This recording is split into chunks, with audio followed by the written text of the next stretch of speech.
It's amazing to me. I've had times in my life where someone has given me such a harsh musar.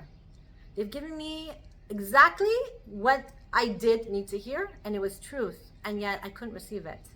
Because it wasn't the right time, it wasn't the right place, I wasn't holding in such a position. And that same musar, that same teaching, given to me at a different place, at a different time, I actually was like, wow, that's the best thing I needed to hear that. I think about all these times where I just was not receptive, and I know it actually even necessarily, sometimes it was how the person gave it over, but really it was where I was holding myself. In this week's parsha, we have a very famous, Ve'ahavta l'recha kamocha, love your fellow as yourself.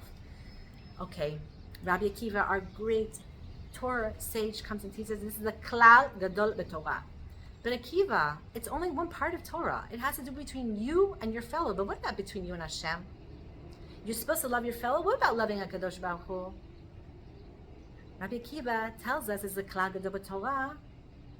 And guess what? How did we receive the Torah? Is first we had to stand there at Har Sinai, like as Rashi tells us, like with one heart, one person, one heart. There had to be unity, there had to be ahavah, there had to be love. Therefore, why is there such a klal gadol b'Torah? Because I have to first love my fellow, I have to love myself in order to love Hashem. I first have to love, that's the basis. But then there has to be something followed with that love, and that's kavod. And that's maybe where there was a lacking. Because if our sages are teaching us that the reason why they perished during this time, the students of Rabbi Akiva, is because they didn't have kavod one for the other, then of course they listened to the Rebbe. They had love, but they didn't have kavod, which means what? I will fly across the world to save you, to help you. I will do anything for you in your time of need.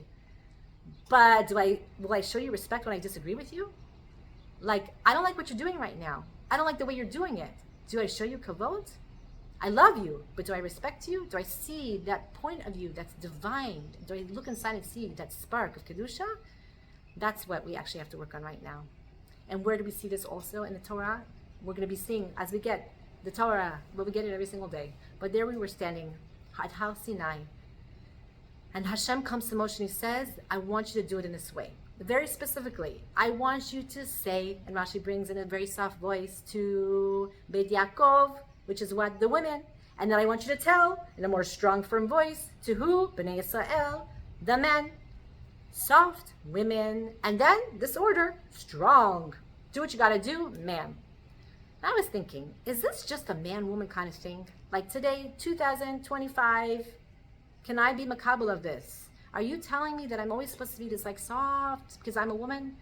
And my husband is always supposed to be like strong because he's a man? But what if sometimes, I'm tapping into my masculine, he's tapping into his femininity? We all have all of it. So maybe there's something more deeper than that. Maybe Hashem is talking to each and every one of us. This is how you have to receive Torah. First of all, there's a softness that has to come first, a motherliness. Nurture yourself. Fill yourself up with that inspiring emunah.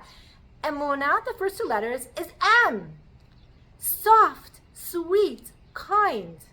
Matok.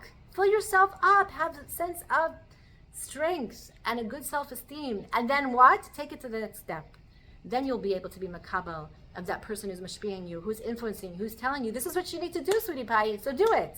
But first we have that M, and then we have that sort of the feminine, the nurturing, and then we have to follow it through, though, with the more masculine of the kavod. Shabbat shalom.